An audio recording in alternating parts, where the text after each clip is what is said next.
जिस मकान को लेकर सबसे ज़्यादा विवाद था, आखिरकार उस मकान पर भी बुलडोज़र चलाया जा रहा है। और अब जब बुलडोज़र मरहूम मोहम्मद शाहिद के मकान पर चल रहा है तो लोग एक बार फिर से विरोध कर रहे हैं और रहने वाले लोग और पुलिस प्रशासन के लोग आमने सामने हैं। देखिए, मरहूम मोहम्मद शाहिद के परिवार के लोग अपनी गुहार लगा रहे हैं प्रशासन से। हालांकि उनका अपना परिवार यहाँ नहीं रहता है, लेकिन उनके भाई लोग और उनका परिवार यहाँ है। कहा जा रहा है कि 9 लोगों में से 6 लोगों ने अपना हिस्सा ले लिया है, मुआवजा ले लिया है। 2-3 लोग अभी भी बचे हैं। उनमें से एक परिवार जो यहाँ प्रशासन से बातचीत कर रहा है वो अभी भी इस मकान में था, लेकिन उनको कह दिया गया था कि आप सामान निकाल लीजिए, हम कार्रवाई करेंगे।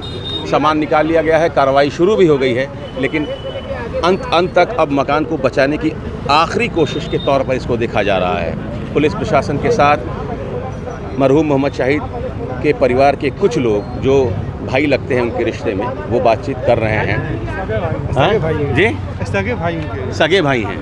तो ये इस मकान का तो इतिहास था एक। जी, ये तो मोहम्मद शाहिद का जो पुश्तैनी मकान है। हाँ। इसमें 3-4 भाई ने पैसा ले लिया है। हाँ। और जो लोग दूसरे जगह रहते हैं। हाँ। जो भाई रहते हैं यहाँ पर। हाँ। जिनको जो है शाहिद ने अपने जीवन काल में ही सौंप दिया था। हाँ। अब जो है उनको खाली कराया जा रहा है।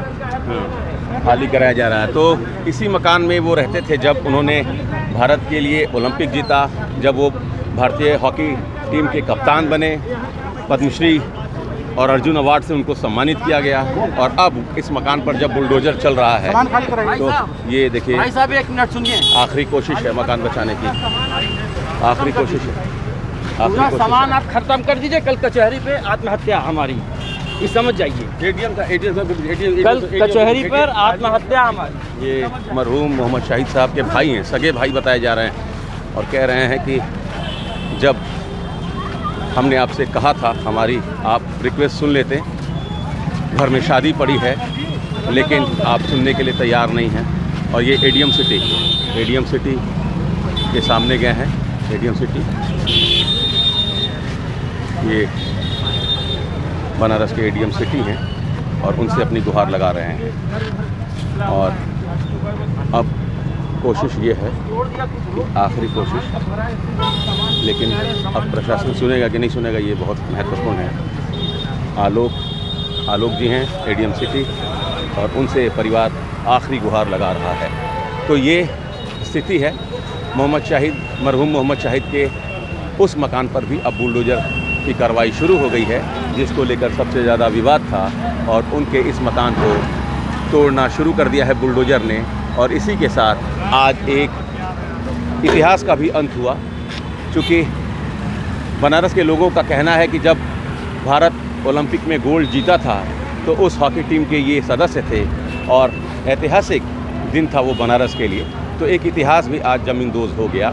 और इसी के साथ जो 14 किलोमीटर की कुल दूरी है कचहरी चौराहे से संधा के बीच, 4 लेन का ये निर्माण हो रहा है, 4 लेन बनाया जा रहा है इस रास्ते को।